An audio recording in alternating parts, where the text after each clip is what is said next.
Welcome into the Sources Say podcast, your go-to Kentucky basketball and recruiting podcast on the growing KSR Podcast Network, presented by Club Blue. Club Blue is the official collective partner of the University of Kentucky. I am your host, Jack Pilgrim of Kentucky Sports Radio. Stress the heck out, Shawn Smith, but joined by Shawn Smith and very excited to be. Shawn, how the heck are you? Fantastic. We get to talk about another huge win and a consensus top 5 team in the country right now.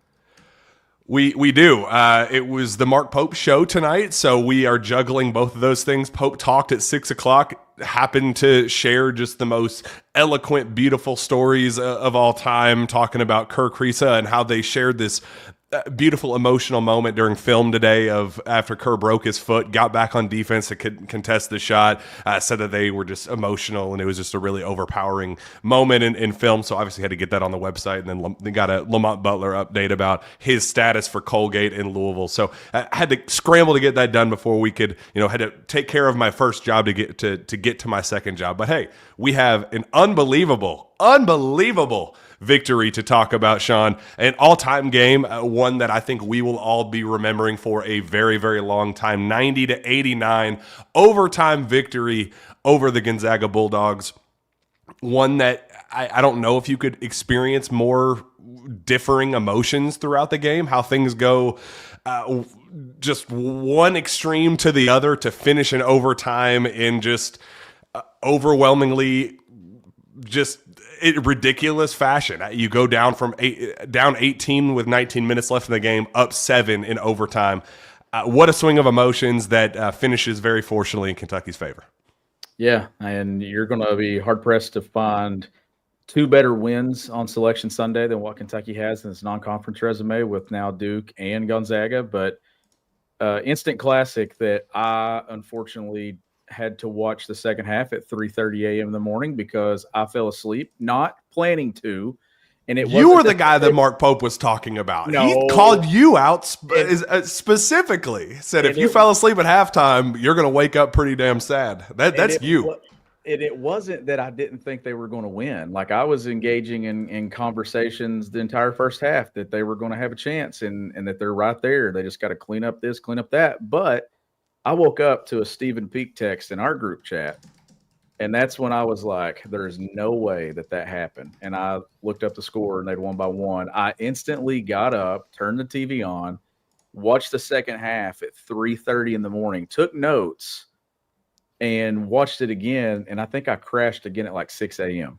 But it was like one of those weird, I fell asleep and things completely flipped.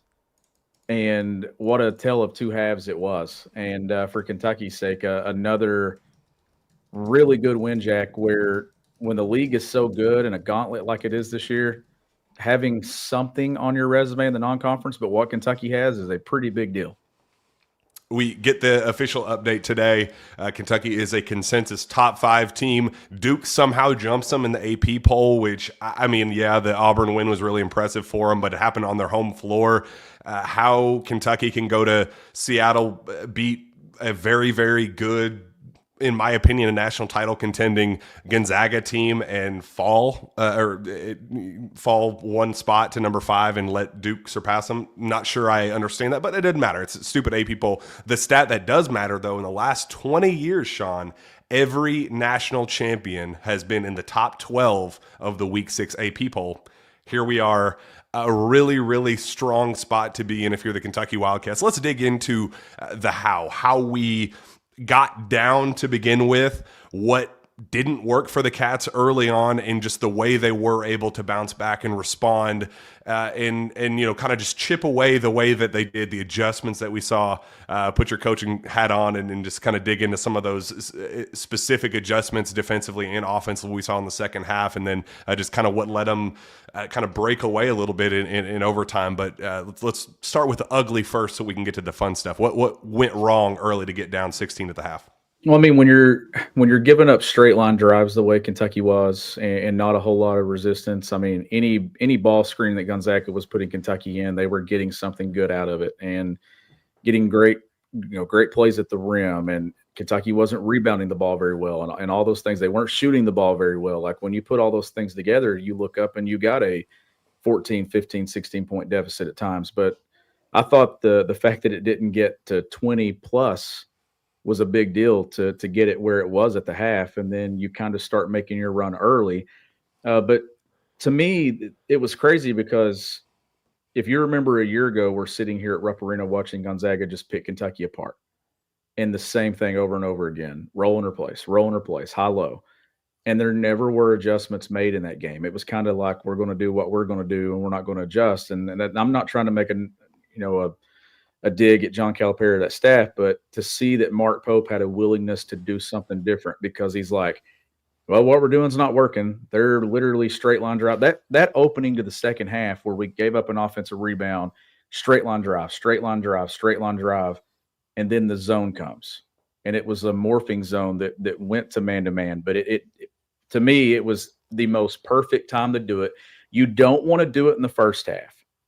And here's why you don't want to throw it in the first half, because then they get a full 15 in the locker room to go talk about it. You do it at that point, and it's on the fly. It's at an under 16 media timeout. It's at an under 12. You don't have a full half to sit there and kind of digest how you're wanting to do things offensively. But I thought it was perfectly timed by Mark Pope. But not only did they get those stops, we talked about this in the Clemson game, they instantly went down and converted almost every possession that they got a stop on the ensuing way. And that's what got them back in the game so quickly. But I think they're elite in coaching. I think they're elite at making adjustments. And sometimes, I tweeted this yesterday, sometimes the willingness to do something different is where games are won and lost. And in this case, it gave Kentucky a chance, and it completely flipped the game. And I don't know if I have just PTSD from, I mean, a year ago, we saw the exact quote from the aftermath of that game where Cal told his players, we lost the game in the first half. So when you get yourself in that position and you get beat the same, I mean, just going back to the Clemson game, how they were getting beat in that one, especially early on. It was the physicality. It was the offensive glass. It was those 50-50 balls that they didn't come up with, diving for loose balls. It just those little kind of mini swings over the course of the game. They didn't seem to get any of them. And we talked after the Clemson game that Gonzaga is a bigger, better, faster, more talented version of that Clemson team. So if you just kind of put two and two together, if you do the same exact, make the same mistakes that we saw at Clemson, do the same thing against a bigger, better, stronger, faster version at Gonzaga. I know it was a neutral site, but it was essentially at Gonzaga, and the deficit is wider. Yes, you knew that they were going to rally. You knew that it wasn't going to become 30, but it just, when you dig yourself a hole of that magnitude, it was like, I just don't see how they're able, like, I don't know where that gap comes from and how they are able to chip away. Yes, 20 minutes is a long time to make up ground, but 18 points is a heck of a lot. Like, that's a really, really tough spot to get in. And just the resiliency and how they did just stick together in that moment and just kind of get back to what they, their roots and what their identity was. Some of those questions that we had after the Clemson game, where they said they got away from their identity, the ball stuck, they didn't trust each other, the teamwork that we saw that made them so special to start the year, it had faded away, and they kind of got into the ISO, hero ball stuff instead of trusting one another.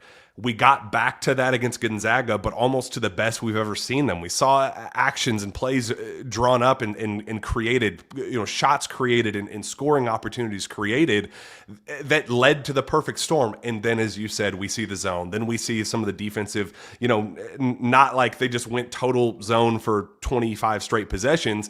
It was just something different to throw them off and make the Gonzaga offense that had really gotten wherever it wanted, getting whatever shots it wanted up to that point, had to go, whoa, okay, this is different. And just that extra second of thought allowed them to kind of get that momentum and let the snowball roll a little bit and, get back to what Kentucky was good at. It was just a masterclass. It was so beautiful to see a game plan, an adjustment, and an execution. Just those 3 steps to get to where we got in the second half. It was beautiful. I didn't think that they were going to be able to do it, just as I thought they were outclassed and outmatched against Duke in Atlanta. I thought it was the exact same thing. I thought Kentucky didn't belong on the same floor in the first half, and then they proved that they're better than that team and very truly a national title contender there in the second half in overtime. I could not have come away more impressed with Kentucky's effort and Mark Pope's coaching individually. Yeah, execution's going a long way, especially in the second half, and the adjustments that are being made in the locker room. I mean, when you think back to Tuesday night when they lost at Clemson, they were in position to win the game. They just didn't make shots down the stretch, and we talked about that earlier this week or last week. So, you make adjustments there. You give yourself a chance. You dig, you claw, you fight. You give yourself an opportunity to win, but you come up short. And now you go across the country and you're right back in a hole, except this time against a team that we know is better than that Clemson team that beat Kentucky earlier in the week. But Jack, the willingness to go zone and how they did it, where it was a 1-3-1 that would turn into a man-to-man. It was like a matchup zone. What it did is it eliminated a couple of ball screen actions that Kentucky had to defend early in the clock. And when you're struggling to guard Gonzaga's ball screens, and they're one of the best in the country at ball screen action, when you can take 1 or 2 out that you don't have to defend in a 30, and now you're defending the final 14, 15 of a shot clock where you're maybe going to get 1 ball screen, it literally cuts the possession in half. And you can see Gonzaga kind of scrambling in moments of like, okay, what do we do? Where are we going here? And Kentucky literally stalled them out, and they didn't really have an answer in that moment for what they wanted to do. But credit to Kentucky, here's where you got to win the defensive glass, and they did in that stretch. They got stops that led to opportunities other way, but not just the adjustments on the defensive end of the floor and going zone. How about some of the adjustments that they made offensively as well? They kept going empty side, Andrew Carr. Jackson Robinson got an empty side bucket right there in 14, 15 foot away in that run. Like, I charted every single basket from the moment that they went to that 1-3-1. You had a rip screen to post for Carr. You had Amari off a transition zoom where he got the dunk. You had an empty ball screen roll with Carr. You had 2 Otega Oweh free throws. Jackson Robinson, empty side jumper. Gonzaga finally scores, and then you get a Kobe Bryant 3 because Gonzaga, for some reason, decides to go under on Kobe, and he drills a shot. Then Kerr takes a charge before he leaves the game, and then Garrison gets an offensive putback. That was Kentucky's run to get it back to within striking distance, all while they're sitting in a morphing zone. And it was like, man, Kentucky went from down 18 to right here in no time, and then you could play the final 10 to 11 minutes with execution coming to whether or not you're going to win this basketball game. Like, it got them back within striking distance, but just brilliant moves by this coaching staff. And to me, not being stubborn. You go in with the game plan, was zone in the game plan. I'm not really sure what I was on their board going in, but it's good to know that they are willing to change, but they also have guys that can kind of grab onto that on the fly and play in those adjustments as well. And then it pay off for you in the long run. Let's talk about the lead up to the game and just the Lamont Butler being declared out just minutes beforehand and how that just kind of changed the trajectory of the game. Obviously, Kirk Kriisa going down with a broken foot. That's we'll talk about the magnitude of that and what it means long term, out 3 to 6 weeks potentially. And just got some updates from Mark Pope on that tonight. But the adjustment from, okay, we're out our starting point guard, the catalyst, the team MVP up to that point. I mean, Lamont had been absolutely sensational. To miss him going into this game, and I'd heard that he had participated in shoot around, was going to be truly a game time decision. There were people around there that thought, man, I feel like he's going to give it a go. I thought he was going to give it a go, was not able to. And then so so it's not something that they planned well in advance, that they had a game plan to say, okay, Lamont's out, days ahead. How are we going to adjust without him? It was one of those things they kind of had to adjust on the fly. It was going to be, hey, is he in? Is he out? Don't think he's going to be able to give it a go. So to be able to make that real-time adjustment to Lamont Butler sitting, Kerr Kriisa starting, and then Jackson kind of playing complementary point guard whenever Kerr needs a rest or, just for breaks or whatever, and then Kerr goes down. Then Jackson takes over as the primary point guard, spot minutes for Travis Perry. How did that sequence work out for you, Shawn, and the end result now where we're probably going to see, Jackson Robinson PG1 against Colgate? Your thoughts on his performance, especially at the point guard position, just the kind of the reality of what we're dealing with, the injuries? To me, there's no better way to get somebody going than when they have to have the ball in their hands. And in the final stretch of Kentucky's win against Gonzaga, Jackson Robinson had the ball in his hands a lot. And at that moment, Jack, you can't really defer to anybody. You've got to make plays. And he hit some big buckets, like big shots that him and Andrew Carr, it was bucket, bucket, bucket, bucket that really got Kentucky in the position to do what they did.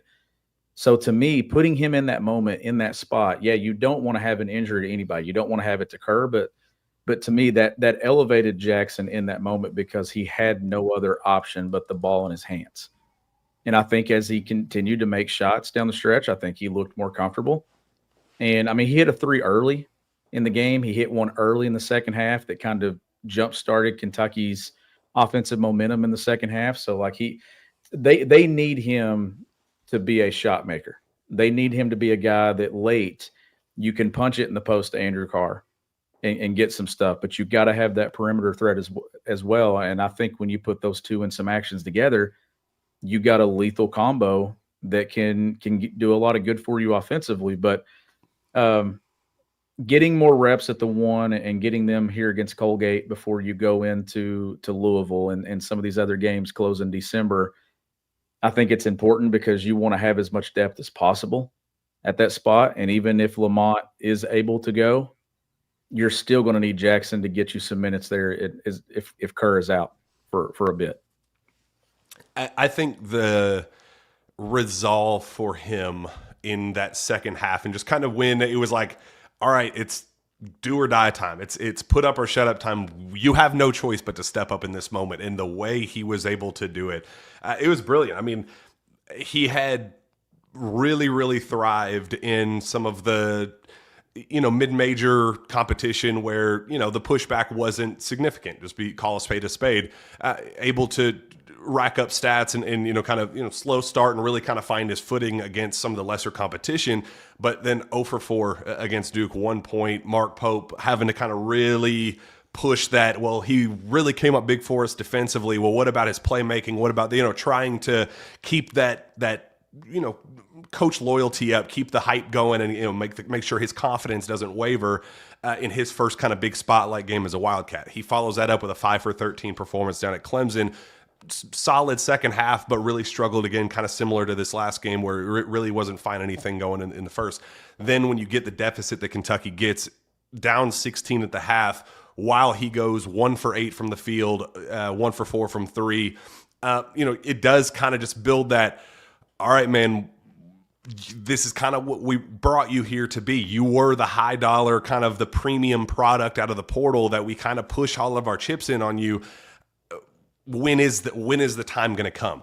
And for him in that moment, instead of, kind of shying away from the spotlight and going, this isn't for me, for him to embrace that, especially at the point guard spot where, I mean, it was him or nobody, Travis Perry being the other opportunity, but outside of that, literally nobody else on the team. For him in that moment to take that role on and absolutely dominate. He cooked. He was so unbelievably impressive in that moment. And that's where that confidence after Duke comes from with Mark Pope, where it's just that constant, I'm not going to let you get down on yourself about your abilities because I believe in you. This is my third year with you. I know at some point it's going to break through and I'm going to be here whenever that time comes. And it happens in the second half. And him and Andrew Carr, both of them together, single-handedly winning that game for Kentucky on both ends, the playmaking and just the pace and understanding. He was so calculated and methodical in how he ran the offense. Jackson was terrific. It was the best I've ever seen him in a one-half sample size in his entire career. I thought he was absolutely tremendous. Mark Pope tonight called him beyond flawless, which doesn't even exist. He was better than perfect in Mark Pope's eyes, and he was. It was Jackson Robinson and Andrew Carr the reason why Kentucky won that game, but especially Jackson's role, man, to have that resolve and just kind of look at the face of adversity and be like, I got this. I will lead us to the promised land. That's about as cool as it gets, man. That's a redemption arc right there. It is. And when you look at this and you kind of peel it apart, right? So you've beaten Duke without Jackson being much of a factor offensively, actually a no factor offensively. You then beat Gonzaga without your starting point guard in Lamont Butler. Like, those are two things that you have to factor in. And also there's a common denominator here too. Brandon Garrison has been big in those two wins. And awesome, and anybody, I'm going to just put it out there. Anybody that thinks Brandon Garrison isn't good is ignorant. He is exactly what we thought he would be. Highs, lows, developing, right? Like that's what we knew going in. So anybody that screams like, man, Brandon Garrison's not good, and I see it all the time. I'm like, what do you want? Like, he's going to have moments where he struggles. The technical on him was horrible, by the way. The worst, truly one of the worst. One of the worst technicals I've ever seen. Now, his moments and his impact is effort and energy. When he's flying in and he's getting offensive rebounds, he hits a three. Like, when he adds an impact, it changes what Kentucky can do. And here's why I like him so much. I think he's committed to developing his game. And you're going to look up, and at some point, he's going to be a really, really nice player in this program. So right now, you take the highs of playing. If he's going to show up and play when Duke and Gonzaga are on the other side, I'll let him have a bad game or two against somebody else. But when you show up against the premier opponents, you add something. But I'll tell you this, regardless of where this thing goes, Mark Pope has to keep hitting the Andrew Carr button. Just keep spamming it. Andrew Carr. That's the button you push when it's winning time. And he made some plays and some moves. The play that they ran to tie the game with that little flex cut where it's actually a screen the screener where you go, or well, always sets two. And that's the play they ran in the first game this year. Right off the bat. Like, it's the same action. It gets Andrew Carr a touch right in the middle of the lane, about 7-8 feet from the basket. He makes a shot and ties it up. Like, that to me is, we have found out who Kentucky's closer is. It's Andrew Carr. It's Andrew Carr in a variety of ways. We've seen him be physical with his back to the basket. We've seen him make moves off the bounce. He's making pro moves offensively against some of the biggest opponents. And I know that he didn't have his best against Clemson, but to see him do that against Duke and against Gonzaga, and Mark Pope know where he wants to go in those moments, like, they might not have a dude that's Superman, but they know where they want to go when it's winning time. And I'm telling you, that's the button Mark Pope has to keep pushing. How ironic is this? So how much has been said about the bucket getter and does this team have a guy that can go get a shot for this team, and the value of having that in a Mark Pope system? Pope was asked about that tonight, and like, what does that even mean? Do you believe in that? Like, is that something that you find value in, or does that matter to you at all? He said, oh, absolutely. I think every team needs a bucket getter. And I was like, didn't know that would come out of his mouth, but I'm glad that he agrees with Kentucky fans that had that kind of narrative. And then he really kind of threw me off. Not threw me off. I trust him, and I know he truly believes this, but just kind of how he took it one way and then spun it completely the other way. He said, yeah, I absolutely believe every team needs a bucket getter. He said, so I'm really thankful that we have several of them that I can lean on and go to. And it's like, oh, wait. The narrative about is this team doesn't have any, and he's saying that not only do we have one, we have several. And it goes back to that Andrew Carr statement where Andrew Carr was that guy. Like he was, it's, you never would think about it when we talk about the bucket getters and, thinking like, okay, is Jackson Robinson going to be that guy? Is it Otega Owe who gets, because he can get downhill and he can finish well at the rim? And, some of those little, talking points. Andrew Carr, because it's not necessarily like the most aesthetically pleasing bucket getter in the traditional sense, but the way he is able to kind of get downhill and create his space and then just work in the post and say, okay, let's work this action to get me in a one-on-one in the post. And now let me cook. It's different, but that's exactly what we're talking about. What Andrew Carr did down the stretch is bucket getting. So it is kind of funny how it became this kind of taboo topic for us with Mark Pope. And Mark Pope tonight says, yeah, we have several of them, and included Andrew Carr in that, among several others, because he believes in this team and every single guy on it. But it is interesting how guys emerge in different roles and different settings and what it takes for it to just kind of have that click for them. And he missed free throws. I get it there to kind of close it out. But how about the willingness and kind of the awareness to not give up on the play and understand and kind of get a back tip there to save the game? Like, I'm convinced if that ball leaves somebody's hands right there, it's probably going in. The way that you had fought and you'd clawed to get to that point, and you're about to lose a heartbreaker.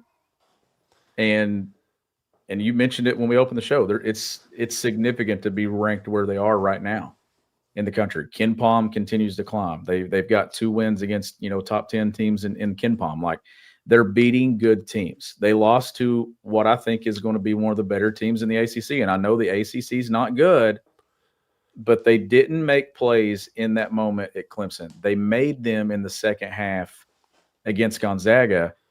I picked going into the season, I picked the Duke game, Kentucky win, and I had them losing both of these just because I thought it was a massive week to go from Clemson to Gonzaga or to Seattle.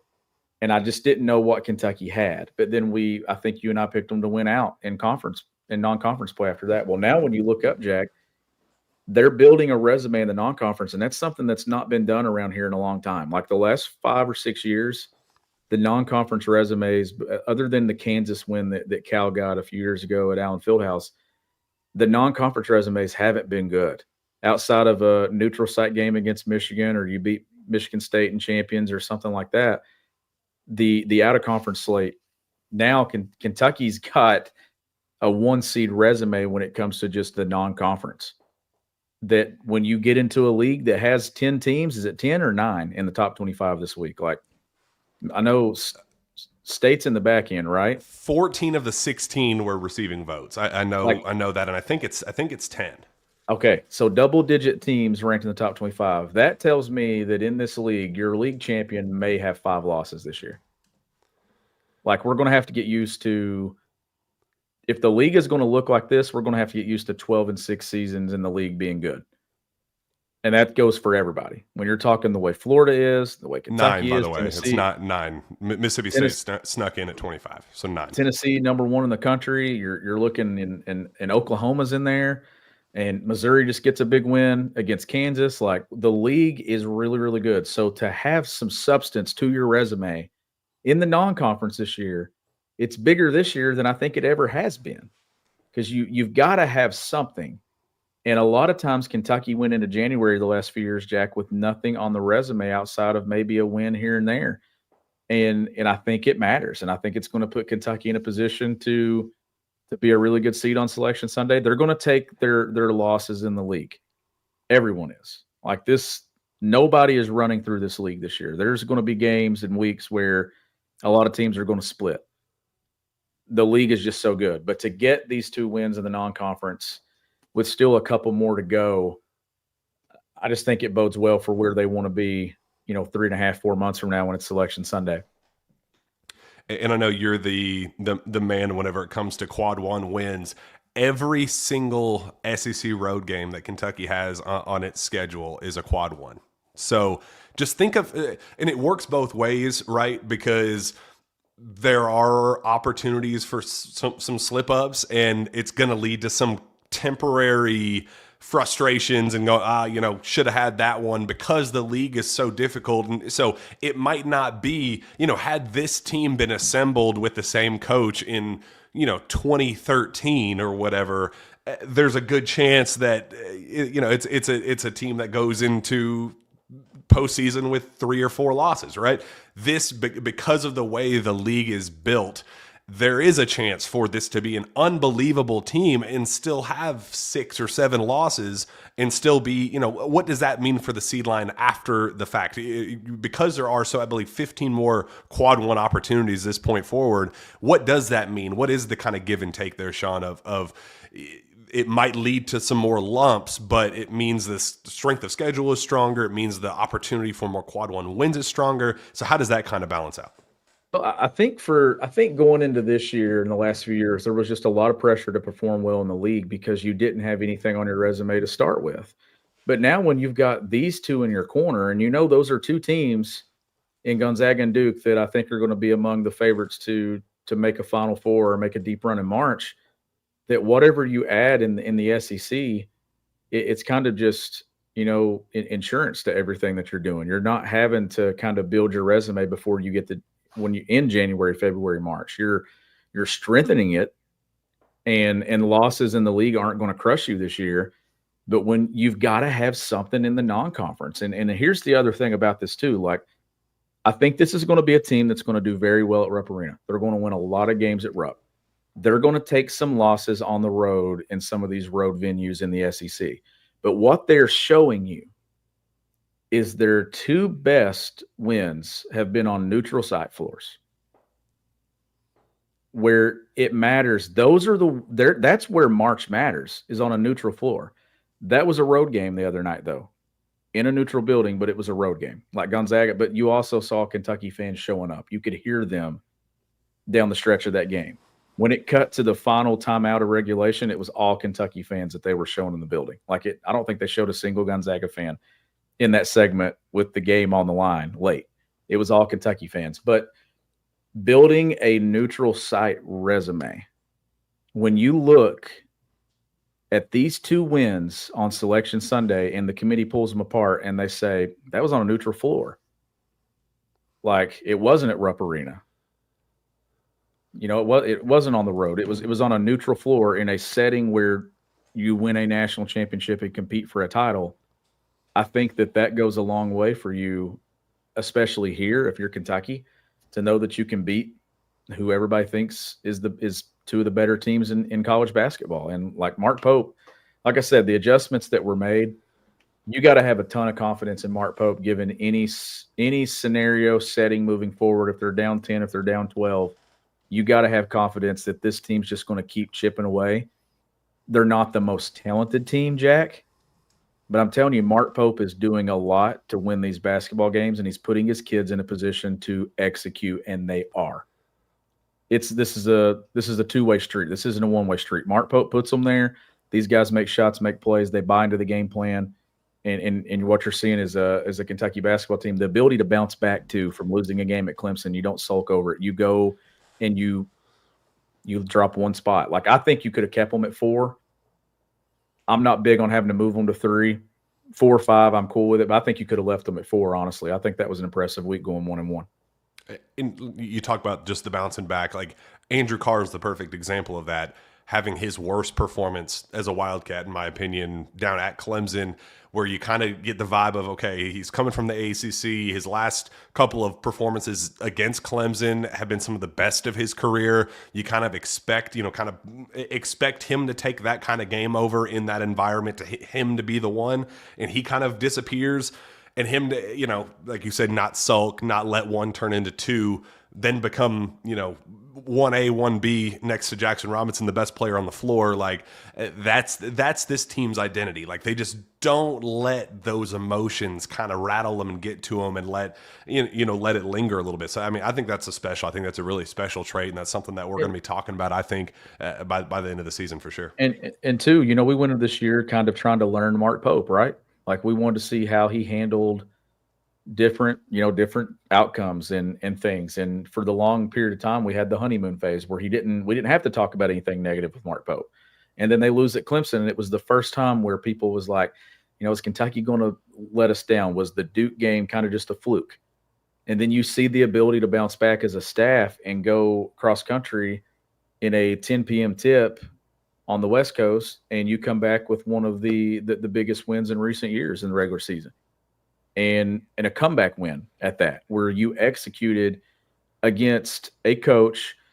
John Shire, I get it, is still young in head coaching, but he beat Mark Few in environments where Mark Few doesn't lose, up with that type of lead. Like, he beat Mark Few. Like, that, to me, that is more impressive than beating Duke in Atlanta to begin the season. You go out there and beat this Gonzaga team that everybody knows is good, and you took away their bread and butter in the second half, and you put something on the floor that Gonzaga did not have an answer for. That doesn't happen to Mark Few a lot. And I love that Mark got kind of pissy a little bit in the post-game press conference, which only lasted 3 minutes, by the way, which again, that's a pretty telltale sign that you're a little pissy. Was asked about the zone and hey, did that wrinkle kind of mess you guys up, throw you out of your rhythm?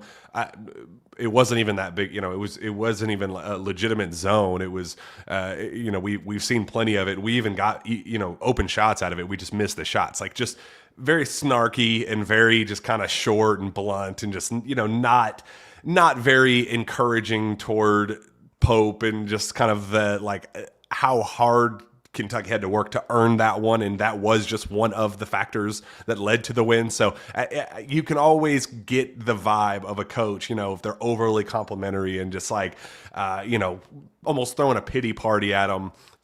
Not a lot of respect there, but when they're pissed, the way that Mark Few was, I think that one got to him because he got outclassed, and that doesn't happen often because Mark Few is one of the best in the world at his craft. So that's a really, really cool thing that we saw. And there's so much talk about just the first half to second half losing faith, and the optimism. Oh, you're a bad fan. There were some fans in the chat saying, "Oh, Jack's not a good fan because he said that he was disappointed in Kentucky's effort in the first half." Yeah, sorry, I want my team to win, and didn't think getting down 16 in the first half was a recipe for that. They proved me wrong and proved that they are capable in the second half. That's what you want out of the team that you're rooting for. But Mark Pope, there was a caller into his call-in show this evening, and said, Mark, I never lost faith. I always believed in you. I knew from the beginning you guys were losing. You guys were going to win that game. And he said, I don't believe you. And he said, and I'll be honest, I don't even necessarily know if I believed in us either. I don't know where we're going to put together all those points to be able to come back to win. And he's like, I'm glad we did. Glad we put together the game plan, and I'm glad that it worked. But even when your head coach, the people that are saying, oh, you're not a true fan if you ever lost hope, your head coach that you are I am pushing all of my chips in on the future of this program, said, things got a little murky there for us. Not sure I saw the light at the end of the tunnel there for us. And he thought that the team was cooked as well. He even used that phrase, cooked, in the post-game press conference when he was asked about going zone. Said, well, we're getting cooked. What else are we going to do? So it's okay. It's okay. Take a deep breath. We recovered. It was a terrible start, and a miraculous recovery, and a beautiful finish. That's what you want to see. That's what championship contenders are made of. And that's where I was coming from earlier by saying it was the perfect time to do it. Like, if you wait a possession or two longer, then you come up short at the end. Showed it at the right time, adjusted at the right time. And you could see Gonzaga getting down 14, 15 seconds in the shot clock, and now they're getting into their offense and what they want to do. And it was hard for them to figure out. But here's the thing that also people didn't catch. It's not like they sat in that morphing zone the entire half. When you look at it and you pull it apart by possessions, I would say it was less than 10 possessions a zone in the second half. And then seven, by the way, per synergy. 7. Okay. And then it didn't. And then there was one late, maybe around the 3.5, 4 minute mark, where they didn't switch to man-to-man. They went 1-3-1 the entire possession and forced the turnover.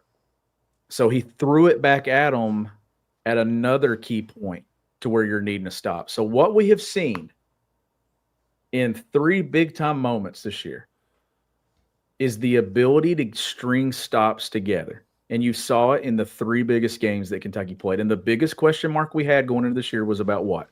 What does Mark Pope's defensive philosophy look like? What does this team look like on that end of the floor? We know they're going to be fun to watch offensively. We know that they're going to cut and twirl and triple and all these things that they do offensively. Now they've not made shots at the clip that we want to see them at, and I think I still stand by that. I think this team's going to make shots as the season goes along. But what we have seen against Duke, stops that lead to wins.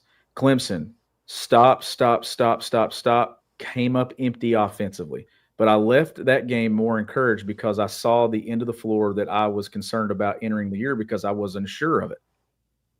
Fast forward to Gonzaga, they get stops when it matters. They started their run by getting stops. They got stops late. And I think that's what you take away from all this. And I'm telling you, Jack, this is a team that's consistently going to make 10-plus threes as the season goes along. I'm not worried about the three-point line. I had somebody ask me if what they did offensively in the second half will make Pope kind of shy away from the threes. I think it actually makes him lean into it more because you got to have the presence and the threat to knock down perimeter shots to get some of the things that they still got. I thought Kentucky made really good cuts in the second half. I thought they added a physical area with Andrew Carr in the post, and they were creative in how they got Carr touches as well. Like nothing was the same. And I know this is a program that's big on wedging and things, but they do an excellent job with their screening and how intent they are with what they're doing with their offensive scheme, even if it's set. And they leaned on their sets in the second half the other night as well. I'm leaning on Club Blue as the collective partner of the University of Kentucky. Club Blue was founded by UK fans strictly to support the NIL efforts at the University of Kentucky. Unlike most collectives, 100% of subscriber money and 100% of donor money goes directly to NIL. Club Blue charges no fees. Club Blue subscribers receive some amazing benefits like invitations to special events, meet and greets with UK athletes, signed merchandise, monthly giveaways, ticket giveaways, Club Blue merch, and more. Subscribe today at www.clubbluenil.com. You get to pick which sport you want to support when you sign up. Choose your sport and support with Club Blue. It is also the best time of the year and the best app to bet college basketball is Circa Sports Kentucky. It's sports betting the way it should be with high and transparent betting limits, the lowest holds, and exceptional customer service. It doesn't matter when they take the court, whether it's spreads, props, futures, or in-game. Circa Sports is the place to bet college basketball fun and bet like a pro from anywhere, anytime. Download your new bookie today at circasports.com. Must be 18 or older for Kentucky Gambling Problem Services. Call or text 1-800-426-2537. Sean, a couple of injury updates tonight from Mark Pope on Kirk Risa and Lamont Butler. We heard about the 3 to 6 week timeline for Kirk Risa.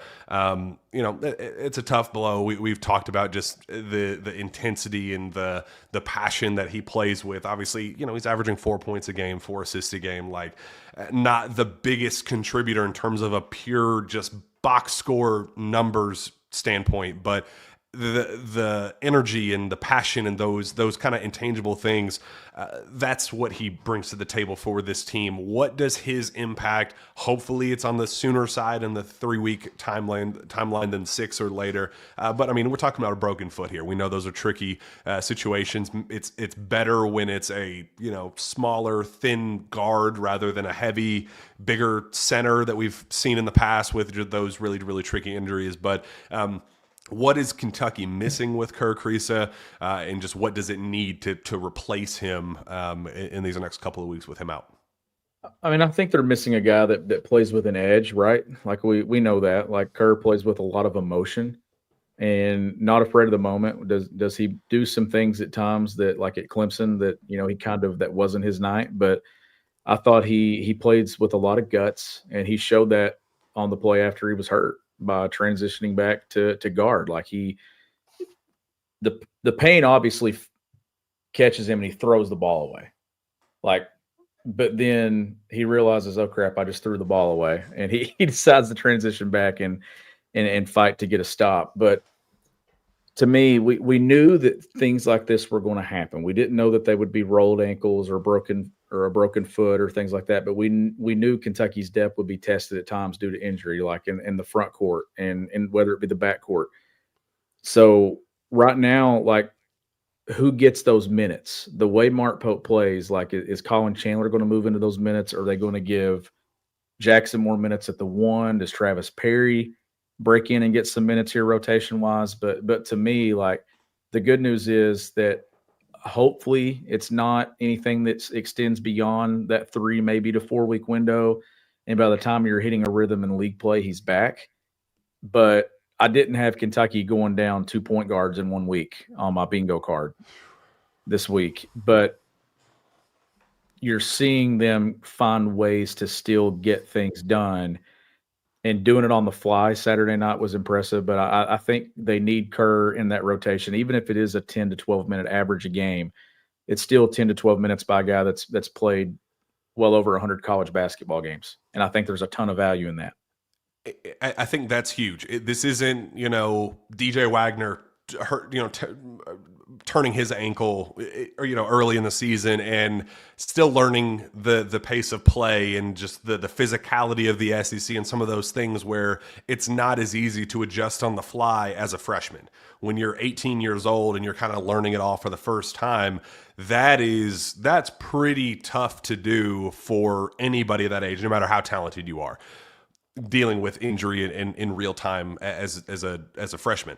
For him to be as experienced as he is, there isn't going to be some type of transition back for him. It's going to be exactly the same, maybe with the pace that he plays with and some of those things. But in terms of the shot maker, he has taken a million shots in his basketball career. He's been a professional since he was 13 years old. Like, it's not going to phase him whatsoever. He's going to be able to step in and immediately be Kerr Kriisa for better and worse. I mean, we've seen him at his worst. We've also seen him do some pretty awesome stuff. There's not a lot to worry about with that, and I really do appreciate that. And I do want to share this quote that Pope had tonight that really was just kind of a, you take a step back, and when Pope says this team understands the assignment, and that's the top priority for this group. He said, one of the great things about athletics is it rips you open and it shows the whole world your heart. It just does. For so many things in our life, we get to prepare and we get to script them and we get to think them through and find the ideal response and the correct answer and all things that we want to do. In this moment, we watched it on film together as a team. Kerr lands, breaks his foot, falls to the ground, and immediately jumps up, hobbles back as fast as he can, and goes straight vertical, trying to save a transition defense possession. And just in that moment, you got to see Kerr Kriisa. You got to see him ripped open, unscripted, just how he's built and what he's made of and how much he cares about his team, how much he cares about winning, and how much he cares about competing. He didn't have time to prep for that or think it through or do whatever. It was just his guts. Like, that is as sobering and overwhelmingly emotional as it could possibly get when you're just talking about the identity of this team and what the culture is under Mark Pope. Like, that's exactly Kerr Kriisa was the most polarizing signing in the transfer portal, bar none. Like, he was a flawed basketball player, as we are seeing in real time. I mean, every game he does something that we go, Kerr, what the hell was that? But it's the little things. It's the little heartfelt things that kind of define a group. And that's what this team was missing. It needed that kind of glue in terms of the effort and the passion and just the desire to win basketball games and not caring about his individual stats, coming from somebody that gave up a guaranteed starting spot literally anywhere else to play behind Lamont Butler. That's who Kerr Kriisa was. So in that moment, for him to put all of his individual aside, knowing, hey, I'm probably going to be out for a little bit, maybe I'm out for the year, in knowing the pain in real time, for him to take that moment and say, screw it, I'm going to go block him at the rim. Like, that's just a really cool Kerr Kriisa moment. Also just embodies everything that Mark Pope looks for in a basketball player. My favorite moment of the game by far. Yeah. I mean, he may not be the best defender, but he has guts, right? Like, he's going to take a shot, and if he misses it, he's going to come down and shoot another one. and he plays with so much emotion. He takes that charge and he's screaming. The play where Ainsley misses a three, and then they get an offensive rebound, and he relocates and hits a three. Go back and watch that play. It was Kerr celebrating the three more than Ainsley celebrated the three. Like, you had to have guys buy into roles on this team for this to work, and those are two guys that have. Kerr bought into his role, and Almanor's bought into his role, and I think everyone else has as well. And I was worried about that when you're talking about a team of guys that have been the guy or a top tier contributor at every stop that they've been. Seeing guys buy into roles, and I'm not sure if outside of Almanor's role as fit on the court, has anybody's bought into their role better than Kerr has, and the willingness to do whatever it takes for his team to win. And you're right, in that moment, and Pope's right, he didn't have time to think about it. He just reacted and went back. Like, he could have easily, if none of us would have said anything had he just dropped right there and not defended that transition play. But the fact that he got back and got in the hole and tried to defend it says a lot about the guy that you're rolling with in a 77 jersey. I just like the audacity of it. Like, dude, you have a broken foot. You have a broken foot. Lay down, bro. Like, you're fine. No, we're not going to fault you for it. Like, you broke your foot. We got it. And it's just really cool. I really did appreciate that. Now you got to have a point guard. Like, I mean, it's all great to talk about, like, oh, cool that Jackson Robinson stepped up in a big moment and Travis Perry got some minutes, but like, at some point we gotta get the point guard situation figured out. Didn't love Pope's first response talking about Lamont tonight. The talking about it in real time against leading up to Gonzaga when he declared him out on the pregame radio show. He just said that, the training staff has been working tirelessly to get him ready. Like I said, I heard that he was a participant at shoot around, did most, if not everything, and was preparing as if he was going to play, and then wasn't able to give it a go. Mark Pope says at the time, the exact quote was, working like crazy trying to get him back, but just couldn't quite get him healthy where he was able to be on the floor and explosive. So felt close, but not close enough. So I was expecting the response tonight to be something to the effect of, we just needed to kind of hold over a couple of days to get him ready for Colgate, for, not Colgate the game, but just see how long we can last without him for now, and then get him prepared for the next game or the next couple of games. And I thought that would be the response tonight. And then when he's asked about Lamont's status, he just says he's doing great. He's dying to get back on the floor. Still was not doing anything in practice today, but we're hoping he's back soon. And it's like, so when he was asked about Kerr, he gave this long, like, emotional story about how the team was shedding tears watching the film of him blocking that shot at the rim, and like what it meant to him and how it embodied everything. And then when he's asked about the other point guard, who's the MVP of the team up to this point, he's just like, yeah, we hope he's back soon. We're like, yeah, us too. When? Like, what is the timeline for return for him? And then, thank goodness, a follow-up caller later on in the show. I don't know if he didn't hear about what Pope said earlier about Lamont or whatever, but asked a follow-up and said, hey, I want to know when Lamont's going to be back healthy. And then Pope dug in a little bit deeper. It made me feel a little bit better. Said it's day-to-day right now. We'll see. I'm hoping to see him on the court some tomorrow. So that being Tuesday, we'll see how that goes. He got some work done today away from the team. He was at practice, kind of. His voice was there, but wasn't doing anything active with us. We're going to see how he responds tomorrow morning. Saturday feels, and then he kind of trailed off. But we're really feeling sooner rather than later. It's a matter of days. I would like those days to include a game on Wednesday. We'll see how that goes. So it read as Saturday. It read as, let's hold him out for Colgate and let's get him ready for Saturday. That's just reading his tea leaves and his words, not anything I know behind the scenes about it. But good to hear that it's at least a short-term thing, that they are still expecting it at maybe the latest being Louisville, but not something that's like a couple of weeks. We're in the day-by-day time frame. But what does his absence mean for the team, and what do they have to do to hopefully he gets back by Colgate, but who steps up in his absence if he isn't able to give it a go, and what is he going to give the team back if hopefully he's back by Louisville?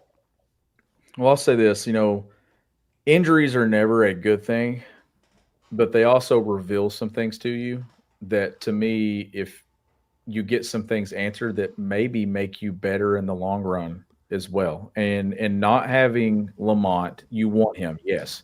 Not having Kerr, you want him as well. Not having either one of those guys, you put the ball in Jackson Robinson's hands and you go and you find a way to close out Gonzaga in a neutral site in Seattle.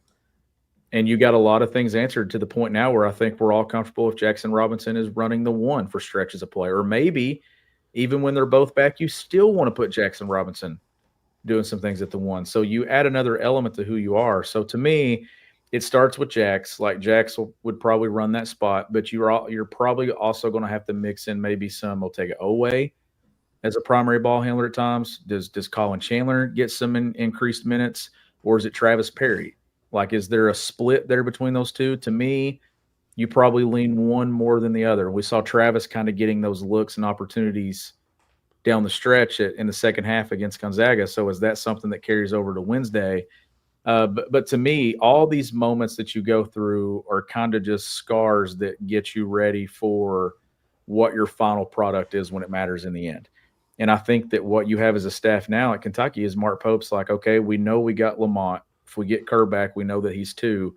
But if we need it in a pinch, or if we want to maybe throw a different look, we've got Jackson that can run the one as a third option. The deeper you get at spots, the better off it is. But to me, one of those guys in Colin Chandler, Travis Perry, probably get more run in this game. And it'd be nice to see Travis Perry knock down a couple of shots and maybe get some confidence, because the way things go in this league, you never know when you're going to need one of those guys.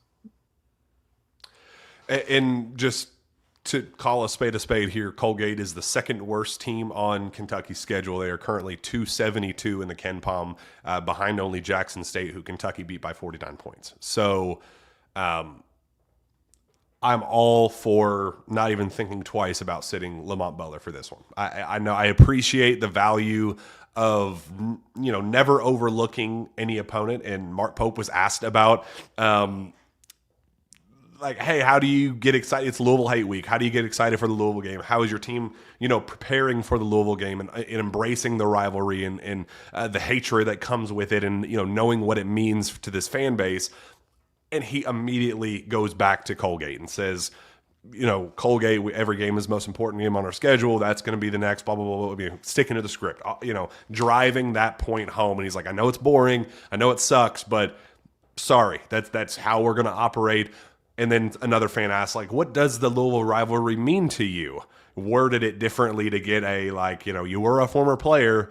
You know what it means to this fan base. So you got a little bit more of a good answer, and you got some, Rick Pitino, Bill Kitely kind of quotes and stuff. So it was good. He said the right things, but I don't think we should be, stressing too much about winning against Colgate. That's going to be one that I hope Lamont sits and gets him totally healthy for Louisville, but especially SEC play. SEC is going to be a whole different gauntlet, whole different ball game for this team, and we're just a couple of weeks away from that. So I really, really hope that if he's ready, good, let's play him. But if he's even 92%, let's just go ahead and sit him. And it would be a really cool thing for Travis Perry. And I don't know if it's was just a product of the question itself, but Mark Pope was asked specifically about Travis Perry replacing Lamont Butler. Hey, if Lamont's not able to go against Gonzaga, is Travis going to be the guy? And he called Travis a viable option, said that he's worked hard. He's, a guy who's capable of coming in and making an impact. So was that just a product of the question, or does he actually truly believe in Travis as a guy who can be a replacement? We're going to find out on Wednesday. I do think that it's a chance for Travis Perry to get some extended run and just see what you got out of him, as a potential, second, third, or fourth year player at Kentucky. So I'm hoping that Lamont sits, and I'm hoping that it's an opportunity, and not because I'm banging the in-state Kentucky boy drum. I don't think that's necessary. We know that's a little blown out of proportion, but I do think it's a cool opportunity potentially against the worst team that we're going to see this point forward by a pretty significant margin. I'm with you on that. I think you want to rest up and get healthy and gear up and get ready for Louisville. that you think you can get through this game, and maybe you kind of test your depth a little bit more right now, and you try to get guys some experience because like I said earlier, you never know when you're going to need one of these guys in league play. Like it's a long season. You don't know when somebody's going to roll an ankle or there's going to be an illness or something. You want to have multiple guys ready to go, and I think that this will be a good opportunity to kind of test that out a little bit. Could you imagine if Travis Perry comes out there on Wednesday and just bangs 4 threes? Like, could you, or he comes out and bangs 4 threes against Louisville? Like, if he replaces Kirk Kriisa as the let's get a guy to come in and hit a couple shots and kind of be the change of pace guy, if he's that one, what is Rupp Arena going to do if he does that against Louisville? Like, I mean, my goodness. It would be something. I'm probably going to I think Travis is going to get some looks, but I think they're going to roll with maybe Colin Chandler. I think Chandler for long-term purposes probably gets a look here first maybe. But Travis is, I think, going to get some opportunities as well. And this is where it comes down to, do you make the most of it in that moment, right? Like, and if you make the most of it Wednesday, maybe you get a look on Saturday when you're facing some zone in league play. You know that Travis and Trent both are guys that can go in there and knock down a couple shots for you. I thought when the ball left his hands on that corner 3 the other night, I said, man, this is going in. Like, Travis Perry is going to make a big-time shot for Kentucky in the midst of a run, but he missed it. So it was still cool to see him out there getting minutes in that moment, in that setting. And you want to see him continue to stay the course and develop in this program as well.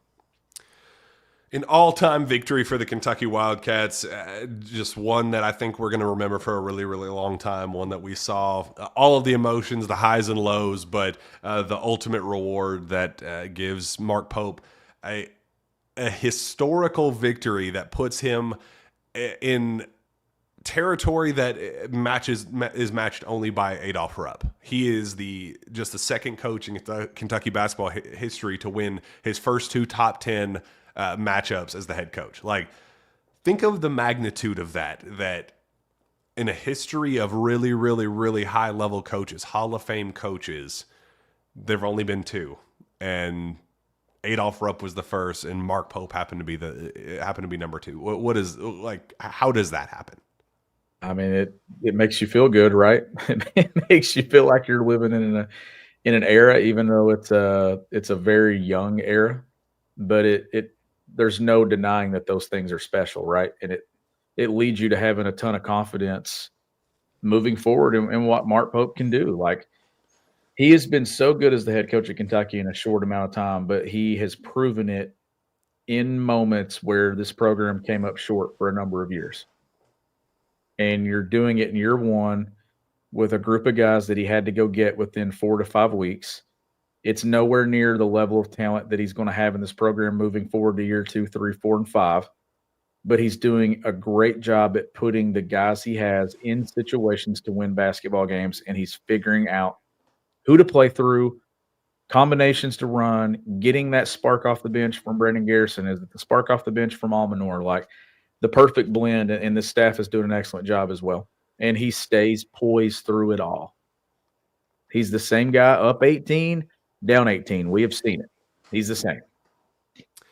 Well, BBN, go enjoy it. Celebrate it a little bit longer. Go watch the replay a couple more times. We know we certainly will. Up until we got Colgate on Wednesday, then it is Louisville Hate Week officially begins. We're in it right now, but it officially kind of rolls into full force there on Thursday. We'll obviously be back for that. We're going to New York City for the CBS Sports Classic. Steven and I both booked our trip today, so that is very, very exciting. So if you're going up to New York City, make sure you reach out to us. We'd love to do some pregame video work. We're going to do some live stuff at the Christmassy Rockefeller Center, Times Square, doing all the cool New York City stuff. So we're very excited about that trip. But a fun couple of weeks, but it doesn't get much more fun than what we got to experience on Saturday. I hope you guys enjoyed it, and we appreciate each and every one of you for tuning in. We will see you next time.